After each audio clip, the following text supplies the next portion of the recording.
Every single day, life throws moments at us that shake our patience and disturb our inner calm. Maybe it's a traffic jam when you're already running late, a colleague whose habits drive you up the wall, or your phone dying right in the middle of something important. But these small frustrations aren't really the problem. The real question is, how do we respond to them? Because it's our responses, not the situations themselves, that define the quality of our days and the direction of our lives. Today we're going to explore one of the most powerful and time-tested philosophies ever known, Stoicism. This isn't just ancient theory. It's a practical system of thinking that can help you not merely survive life's daily chaos, but actually grow through it. By the time this video ends, you'll walk away with a clear understanding of why Stoicism has shaped some of the greatest minds in history. And more importantly, you'll have real, actionable tools you can start using today to build a more peaceful, resilient version of yourself. So let's begin this journey together into a philosophy that teaches us to master our reactions, find our calm, and become better human beings in the process. If this resonates with you, please hit subscribe and make sure you watch till the end. Every part of this matters. Let's start with something honest. Everyone gets angry.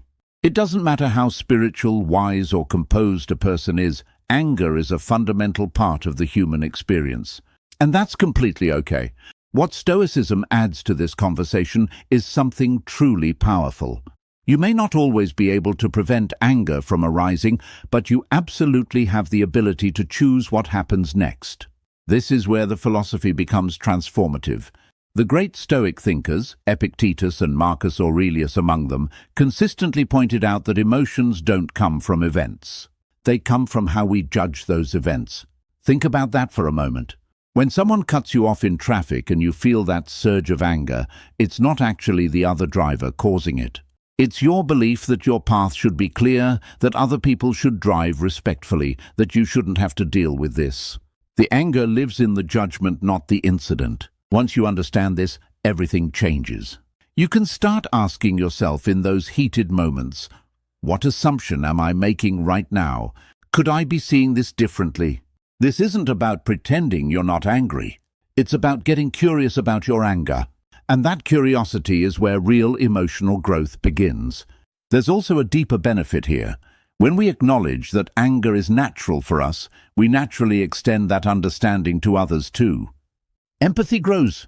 We become less reactive and more compassionate, both toward ourselves and toward the people around us. This might be the single most liberating idea in all of Stoic philosophy. And it sounds simple, but its impact is enormous. Stop spending energy on things outside your control. Marcus Aurelius wrote about this extensively. His core message was that you have genuine control over three things: your thoughts, your choices, and your actions. That's it. Other people's behavior, the weather, circumstances at work, the past, the future, these are largely beyond your reach. And yet, how much of our frustration comes from fighting exactly these things? Here's the shift Stoicism asks you to make. Instead of fixating on what others are doing wrong or what circumstances are unfair, redirect that energy inward. Ask, what is within my power here? Say you're collaborating on a group project and one team member isn't contributing. You can't force them to work harder. That's outside your control. But you can control how you address the situation. A calm conversation about expectations, a restructuring of responsibilities, a decision about how you personally show up. By focusing there, you reduce your frustration and actually move toward a solution. The same logic applies to that traffic jam. You didn't create it. You can't dissolve it. But you can turn on something that calms your mind, use the time to think through your day, or simply breathe. Over time, consistently applying this principle builds a mindset that isn't easily rattled, because you know exactly where your power lies and you're not wasting it elsewhere. Mindfulness and Stoicism are natural companions. Both are rooted in the same essential practice, being present, aware, and intentional rather than reactive and automatic. When something upsets you, there's usually a fraction of a second between the trigger and your reaction. Mindfulness is the practice of expanding that space. The more you cultivate it, the more choice you have in how you respond. Instead of snapping back at someone who irritated you, you notice the surge of emotion, observe it, and then decide how to respond in a way that actually reflects who you want to be. Incorporating mindfulness doesn't have to be complicated. One of the simplest methods is breath awareness. The next time you feel anger or anxiety building, deliberately slow your breathing down. Deep, intentional breaths do something physiological. They interrupt the stress response and bring you back to the present moment. Another practice is what you might call full presence attention. Pick something ordinary, your morning tea, a short walk, washing your hands, and give it your complete focus. Notice everything. The temperature, the sensation, the sounds around you. This may seem trivial, but it trains your mind to be present. And a present mind is far less likely to be hijacked by reactive emotions. Stoicism also reminds us that emotions, like everything else, are temporary. Mindfulness helps us experience this truth directly. You're angry. Okay. Notice it. Name it. And know that it will pass, just as every emotion before it has passed. You are not your anger. It is simply a weather pattern moving through you. One of the most profound and peaceful realizations a person can arrive at is this: nothing lasts forever. Not your pain, not your problems, not your frustration, but also not your joy, your comfort, or your current circumstances. Everything is in motion. Everything is changing. Stoics embrace this truth as a source of strength rather than sadness. When you internalize the impermanence of things, the grip that negative experiences have on you loosens. You stop clinging so tightly to how things should be and start flowing more gracefully with how things actually are. We often feel the most anger when reality doesn't match our expectations. A plan falls through. A relationship changes. Something we counted on disappears. Our instinct is to resist, to push back, to stay upset. But Stoicism asks us, what if you accepted the change instead? What if you trusted that even this disruption is part of a larger movement that you don't yet fully see? There's real freedom in this. When you look back at moments in your life where things didn't go the way you wanted, often with enough distance, you can see how those detours led somewhere meaningful. Impermanence works in every direction. To build this awareness, pay attention to natural cycles. Watch how seasons transition. Notice how your own moods shift throughout a single day. These quiet reminders that change is constant can slowly reprogram how you relate to disruption, not as a threat, but as a natural rhythm of living. Most people react to their emotions. Stoics study them. The Stoic approach to emotional life isn't about suppression. It's about inquiry. Every strong feeling, anger, anxiety, jealousy, sadness, is pointing to something. A belief you hold, a value that feels threatened, a fear you haven't examined. When you learn to ask why you feel what you feel, you gain an entirely different relationship with your inner world. Take a simple example. Someone interrupts you during a conversation and you feel irritated. Why? Is it because you feel dismissed? Because you believe your words aren't valued? That irritation is a doorway. Walk through it, and you might discover something important about what you need or what you believe about yourself.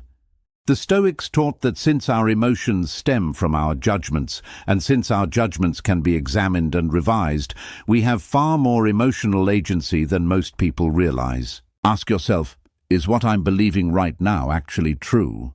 Is it helping me? Sometimes just asking the question is enough to dissolve the intensity of the feeling. Journaling is one of the most effective tools for this kind of self-exploration.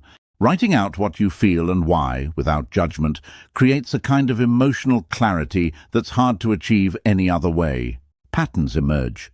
Triggers become visible. And over time, this process builds genuine emotional intelligence. Talking to someone you trust works too. A good conversation has a way of illuminating things we couldn't see on our own. Whether it's a mentor, a close friend, or even a therapist, sharing what we feel often transforms how we feel it. Stoicism reframes patience in a way that makes it genuinely powerful. Patience isn't passive endurance. It's an active practice of virtue.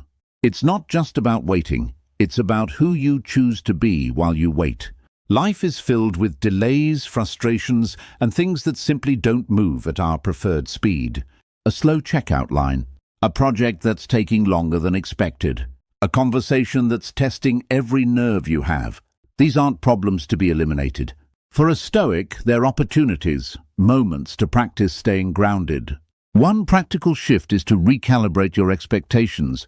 Much of our impatience comes from expecting the world to operate on our schedule. When we accept that delays are a natural feature of life rather than personal insults, we stop being surprised by them, and therefore less irritated. Another approach is to use moments of waiting productively. Stuck in traffic? Listen to something worthwhile. Waiting in a queue?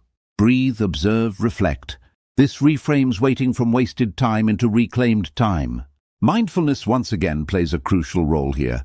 When you're fully present, the urgency that fuels impatience loses its grip. And the Stoic reminder that this too shall pass, that all difficult moments are temporary, gives patience a philosophical foundation to rest on. Acknowledge your progress too. When you manage to stay calm in a situation that would typically set you off, that's a genuine win.